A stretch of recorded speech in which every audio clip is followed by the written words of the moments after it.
Hello, I'm Stuart Bowes, and you're watching or listening to the Net Hero podcast. This is a podcast for you if you care about what we're doing to the planet. You don't have to be an eco-warrior. We believe business is the solution to making things better. But we're for people who want to make that difference by either cutting their emissions or coming up with ideas that can help us do things a bit better. We've featured politicians, academics, lots and lots of business people, entrepreneurs, inventors, and of course people who are just interested in doing the right thing. So sit back, listen and enjoy, and make sure you subscribe to the podcast. Please share it with your friends and colleagues, and you can always check out our two websites that cover all of this, Energy Live News and FutureNetZero.com. This podcast is purely editorial, so sit back and enjoy this week's episode. Money, money, money, money, money, money. Oh, it makes the world go round. It makes net zero go round. Now, the recent COP has been all about money. People wanting money and people looking at the trading of carbon, which is one of those things that's gone on for so long. Now, we went to the COP in Glasgow and it was one of those things that was being discussed. And I remember years and years back when I worked at the BBC doing a documentary talking about carbon pricing in the future. Crazy thing. What's happened with it? What does it actually mean? And is it actually something that the world markets are ready for? Well, that's something I want to discuss in today's episode of the Net Hero podcast with Maria Filaminovic. I hope I've got that right, Maria, who is one of the co-founders of a company called Abatable, who's doing some really interesting work in kind of bringing this all to the fore so that people like you who are listening and watching this podcast can see the possibility of what carbon markets will do for your business. Maria, hello. Hello, Samit, and thank you for the listeners to be. Yeah, I think this is one of the things that's really been, I'd put it this way, it's one of those things that everyone knows about, but no one knows about, right? So people hear about carbon pricing and they go, well, yeah, there's a value to it, but they don't ever get an idea of what it means or how it works in practice. So let's go back to sort of very simple. I know you're from a financial background, so I'm the idiot in class that's no good at money. You're going to have to explain to me, what is carbon pricing? Can we get to the really basics of it? Absolutely. Yeah, really interesting topic, right? Especially in the context of COP, as you mentioned. But really, carbon pricing is quite simple. There exist really two main markets for carbon pricing. One is the compliance market, where typically heavy polluters are often regulated to pay a price for their emissions. And they can do that whether it's a kind of direct carbon tax that's really put on the number of emissions they have, or often in the context of some sort of allowances that they're given to pollute up to a certain cap, and if they pollute more, they need to pay extra. So that's kind of how the compliance market typically works. There are some additional sectors in the market, predominantly technology companies, non-heavy polluters that are also engaging in this market purely on a voluntary basis. And they typically do that and are motivated through the corporate sustainability agenda. And they often use concepts like internal cost of carbon. So essentially kind of preset carbon prices that they kind of stick to as part of their budget activities for decarbonization. Why is it relevant in the context of COP? Perhaps I can mention that carbon pricing mechanisms cover roughly 23% of global emissions. 73 instruments worldwide that speak to elements of carbon taxes or allowances, voluntary schemes. And in the context of carbon negotiations, what it's clear is that to limit warming to below 2 degrees Celsius, which is the Paris Agenda, often carbon prices that are regulated are not sufficient currently relative to carbon policies that exist out there relative to where it needs to be. So a lot of these COP negotiations are important because they're driven to re-up ambitions. And if you think about research, carbon prices really need to be in the kind of $50 to $100 per ton range by 2030, and we're definitely not there outside of perhaps regions like Europe that meet that threshold. Let's take a step back, and this is the thing that When did carbon pricing first come to the fore? Because, like I said, I talked about this in a documentary, I think back in '98. There was this idea that there would be these credits, as it was called in those days, a long, long time ago. So let's go 101. When did carbon pricing come to sort of some sort of wider understanding, and who set it up to say that there was a value to what you use? Mhm.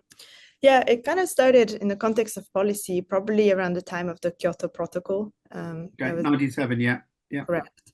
And what the Kyoto Protocol set out to do was essentially establish an international carbon trading scheme where different countries could participate in funding project activities around the world that mitigated or reduced carbon emissions.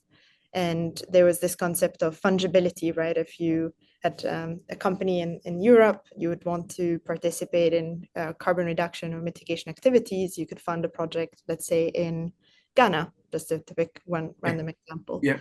And the Kyoto Protocol essentially regulated a market called a Clean Development Mechanism, CDM. It was quite vibrant, I would say, until probably 2012, 2013, when suddenly the EU closed the gates of CDM credits at the time to be exchanged against carbon tax obligations in the EU. So that's really kind of when the CDM had fallen out of grace, and CDM credits perhaps had started to be questioned at the time for reputational integrity Yeah. and that. This is the big criticism. There was like, the offsetting, you'd call it, whatever. I've polluted. I go and plant some trees in Ghana. That makes me feel really good. And I want some money off my taxes that because I've done some good. And there was lots of controversy, as you said, about whether these funds, these plantations existed. Was it a paper exercise? Was it a license to pollute? I don't know if you were in the markets then, but going back that far, but was there a real issue of kind of this is why perhaps carbon pricing hasn't come to the fore? 97 to now, you're looking at, 27 years. You'd think something would exist by now. Do you think these are the things that the kind of trust behind what these carbon credits were? Did that sort of devalue the credibility of carbon markets? Yeah, I would say when the CDM had essentially been prohibited to entering the EU, there's certainly been some sentiment around, this market is not going to develop from an international Yeah. global perspective.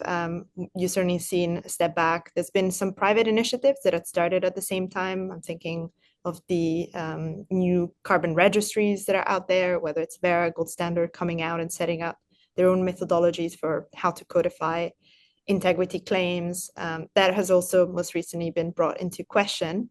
And where this all leads us, it's certainly an ambition at the COP level, sort of international level, to start reigniting a little bit of this international carbon initiative. And that's been codified in the context of Article 6 of the Paris Agreement. And there's been, since Glasgow, a lot of conversation at a very technical level to try to really put the safeguards around how you can make sure that one ton of emission claimed in this specific project is actually contributing to climate action. So that's really what's happening now, and there's been positive development at COP just early this week on the fact that the principles for high quality credits and high quality claims have actually been agreed at the international level. So there's hope that there's going to be essentially a post CDM, Clean Development Mechanism market re-emerging on the back of this new international agreement. What is the price of a ton of carbon? Yes, very hard to answer. Exactly. This is the thing that I've never quite understood. And if you can explain to me, that would be amazing because you look at commodities, right? People can understand a barrel of oil, right? Or can understand, ounce of gold, wherever it's sold in these days, even a Bitcoin, right? But, I can't quantify a ton of carbon. I can't imagine it in my head, right? Is it the size of a house? Is it something, what is it? Is it a pile of carbon? Is it CO2? And then how do you put a price on it? Because this is the thing I think a lot of business people, particularly people listening to this podcast will be going, yeah, what the hell does that mean? What is a ton of carbon? So can you explain to us before we go into, because I want to explain what you're doing at Abatable, but what is a ton of carbon as such, and how did it come up with the concept, and how do we price it? Mm-hmm. Yeah, I think there's maybe from a very technical perspective, I just want to make a clarification here. Often, when you look at carbon pricing, it's quantified in the context of tons of CO2 equivalents. Yes. So it's a price on emissions. Often it's in the form of what is a gas, right? Yeah. A CO2, and its equivalents. So, you could be thinking about a price on methane emissions. Methane, yeah. Exactly. So you get me there. It's very hard to quantify what is the price of, a CO2 equivalent. Yeah. Partly because there's different activities that contribute to reducing emissions as well as removing them. And often that is informed by the cost of the implementation. So it's your capital expenditure in building a plant that suck the CO2 out of the atmosphere. Right. It's the cost of the transport of that CO2, and it's the cost of the storage. All of that can be different across geographies, across technologies. Yeah. And with that comes essentially a cost structure of emission reduction activities. And when you think about regulatory regimes, right, when a country comes out and says, here's a carbon tax, yeah, often they are informed by those cost structures, right, but not always. And where some of the opportunities are for carbon trading, what's certainly emerging right now is where carbon taxes at a government level are ambitious enough and high enough that provide the incentive for companies, instead of paying the tax, to actually fund activities where the cost structure is lower than the carbon tax. So in that case, that creates a real incentive for real climate action that reduces and mitigates the CO2 equivalents of that company's footprint. However, the problem we have today is that some of the carbon pricing regulatory levels are not ambitious enough. And so often there's an incentive for the companies to default to pay the carbon tax relative to funding real actions on the ground. Yeah. And that, I think that's the thing that, people have said to me in the past. I remember it should be $20 a ton. Some people say it should be $100 a ton, right? Who knows what it is? So let's ask them fundamental questions, right? Who would set the price? So does it depend on your geography? So if you're in Europe, there'll be what used to be the UTS, whatever. There'll be a trading scheme. If you're in America, they would do that. Or should there be a global one? How do you see it working? Because we can understand what a price of a barrel of oil is, right? It's the cost to get it out of the ground, what they do, and then there's a certain trading of it, because a barrel of oil is a barrel of oil. It's $90, $80, $30, wherever you are in the world. That's not the case with carbon, is it? Because in different jurisdictions, you can price it differently. Yeah. Why has that come about? And do you think that's the real fundamental issue here? Is that we can't compare apples to apples or CO2 molecules to CO2 molecules? Yeah, absolutely. That's a challenge, honestly, when we're speaking at Abatable with some of the corporates, right? It's like, how do I price even this in my balance sheets? And there's different prices of carbon right now. Does that depend on your locality? Correct. Predominantly around the project activities you're financing, actually. A reforestation activity in the tropics, because the trees grow faster there. It's actually more cost effective than planting trees in Scotland, where there's not a lot of sun, perhaps. So there's an element of that, but also there's an element of the technologies. If you're investing into removing through direct air capture technologies, that's very expensive. So you're looking at nature-based solutions around $20 a ton or less, but you're also looking at industrial decarbonization. On the more expensive side, you have direct air capture. That's often $1,000 a ton. So the variability is very large. It's very much informed by the project type you're considering, as well as the geography. There are starting to emerge some pricing benchmarks. So in the same way you have, oil extraction that's potentially being formed by the geography that you're operating in, the market has developed on the oil side to have price discoverability around global benchmarks. And on the carbon side, we're definitely not there yet. Mm-hmm. However, there's been different initiatives, some of which are also things that we are contributing as Abatable to try to bring that transparency into the market around what are baskets of very similar projects and kind of where is the average price for that specific basket. So there's a positive development from that perspective. That said, it still remains quite confusing because there's diversity of project activities. There's also different, I guess, impact and sustainable development goals that can be achieved through different activities. So reducing it to look at, a price of carbon might fail to recognize that there's some projects that are also investing in biodiversity, ecosystem restoration elements as well. This is the thing that I think has caused a lot of consternation. You just said a really interesting thing.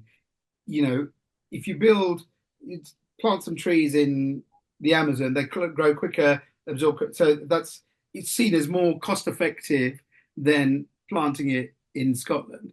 And yet people say, well, why am I going all the way over there to plant stuff and paying for that and whatever it is when I can do it locally? And there's been, we've covered things on the podcast where people go, there should be much more local abatement, and you talk about some of those technologies like natural capital and soil and all of that.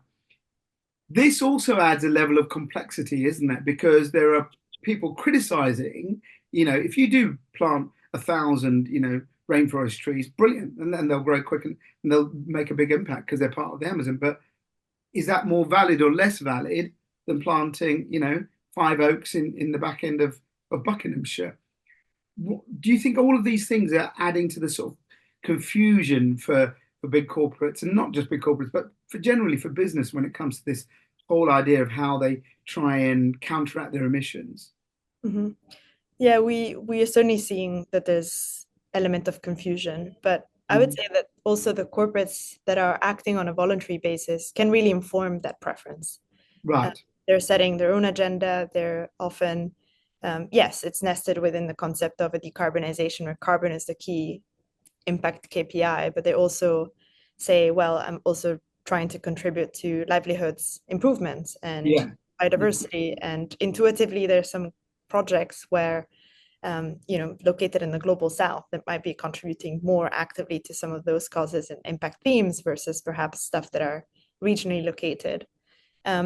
You probably have covered this as a topic, but certainly, we're seeing a lot of regulatory pressures for companies to think about supply chain decarbonization. Big time, yeah.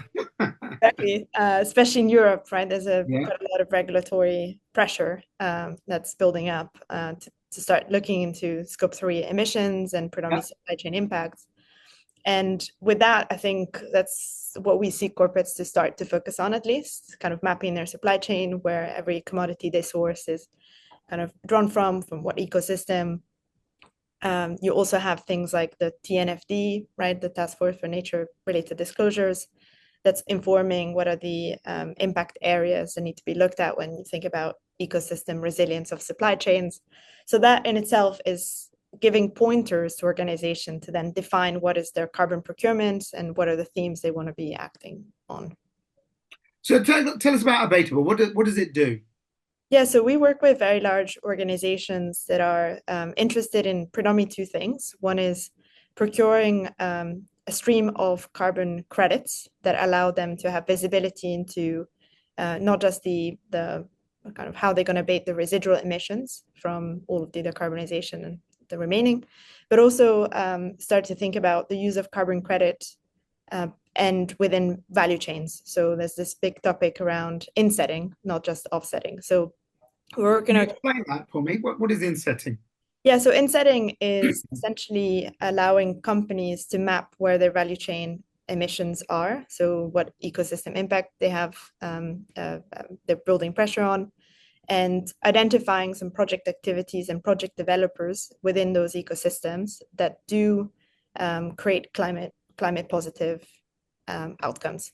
So, companies, as you know, are setting up a budget. Some of it is around kind of Scope 3 decarbonization. Some of it is for beyond value chain emissions. So that's where offset comes into play.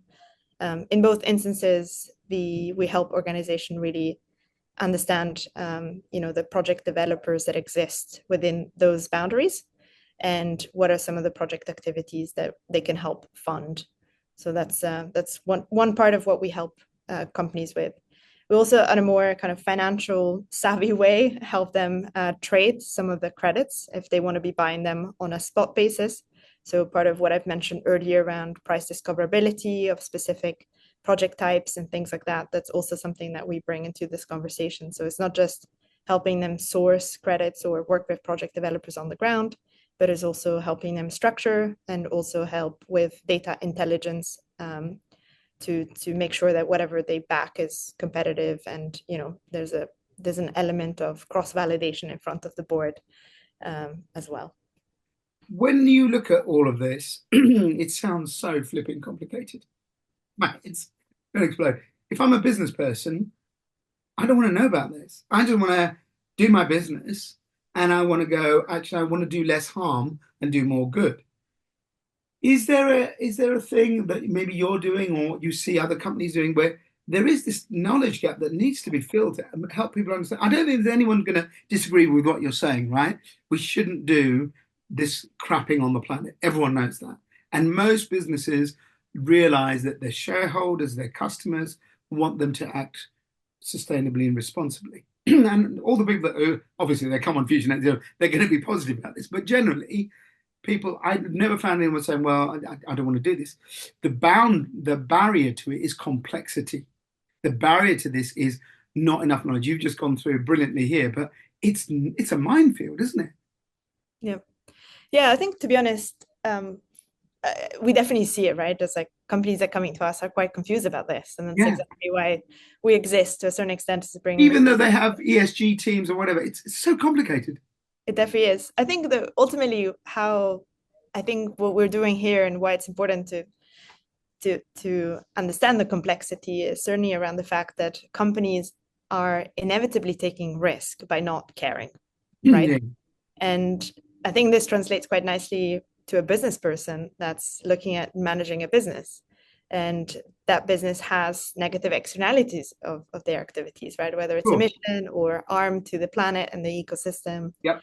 And what's starting to happen is regulation right now is starting to codify that as part of disclosures that the companies need to report on.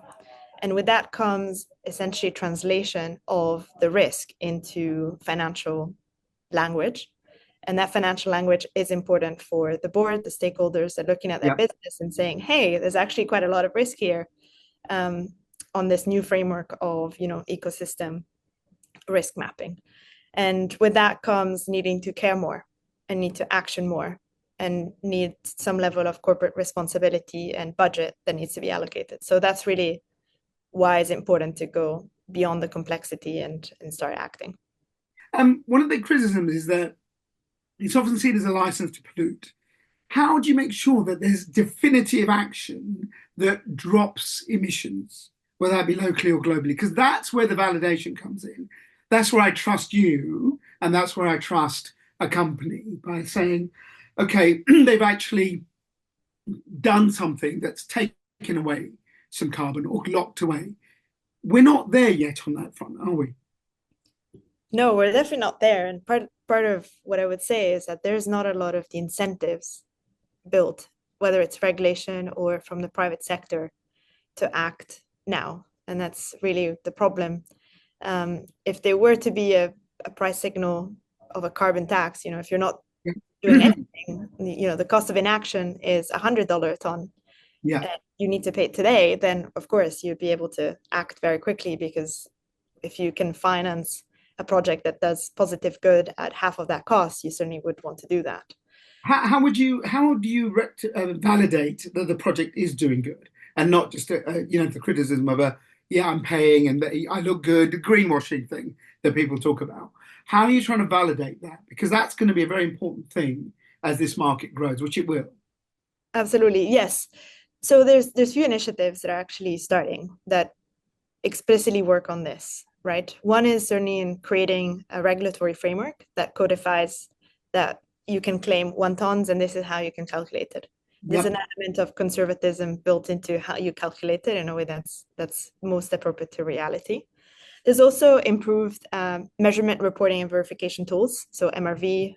We're starting to see, for example, geospatial applications where there's cross-validation of, the forest. Is it growing as, some claim it would grow? So that's also something that's improving, more cost effective, and it's certainly been brought more in the front and center of what organizations are asking. And also, to be honest, stronger enforcement. We're starting to see regulation from the US that is penalizing misconduct, and in particular, especially when there's overclaiming, overrepresentation of impact. So that's certainly something that's happening. Yeah. It's very much welcome. Where's the future? Would we see, and I've been talking about this, like I said, for a few years, and I still haven't seen it. And I know there are changes, and the UK government looked at a few things, and but nothing's really come. But are we going to get, like I pay my income tax, my business rates, my business, corporation tax? Are we getting closer to a day where I pay a carbon tax, and that carbon tax is set by the exchequer of that country, and it's set just the same as the revenue sets our budget. Chancellor sets our budget and says what our taxes according to our earnings and our business rates. Do you think you'll get a carbon rate for your business? Yeah, I think the policy agenda certainly is starting to look into that, and it started by looking at taxing the heavy polluters, and starting to see carbon pricing expand coverage across different sectors. Most likely, the land use, agricultural sector are going to come next. Maritime industry, in some capacity, will also be brought into that, and there's starting to be international regulation also for airlines. So that's starting to expand the pool of sectors. Why is it relevant? I mean, governments ultimately are getting more taxes that they can then reinvest into their own climate decarbonization journey, and grants and help for new innovation. So it's definitely happening. However, there's always this balance from a political perspective that they don't want the carbon pricing to be growing very fast so that it's a burden for the economy. And so correct. Yeah, it's a balance, isn't it? It's a real tricky balance for policymakers around the world. Yeah. And there's some countries that have done this more successfully than others. We're certainly seeing, for example, Canada has this concept of an escalation carbon price, right? So you're paying 40 Canadian dollar today, there's visibility into that growing to 50, 60, 80, etc. So that's creating, something that is more certain for organizations to start thinking actively, instead of paying the carbon tax, I could do something for decarbonization. Yeah.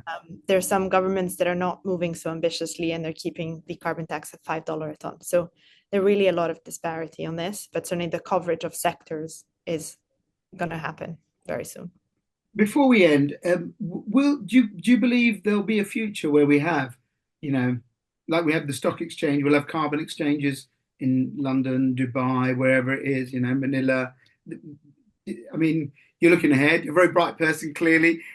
Is that where you see this will work? Because for me, the only way this works to help the whole planet is if we're all working across this to have a value for a ton of this is a ton of that in there, and then there's a value to it to help me to decarbonize, and that can be run like we have our money exchanges now. So will there be a future of kind of carbon exchanges, or do you think they'll just sit as part of what we do now?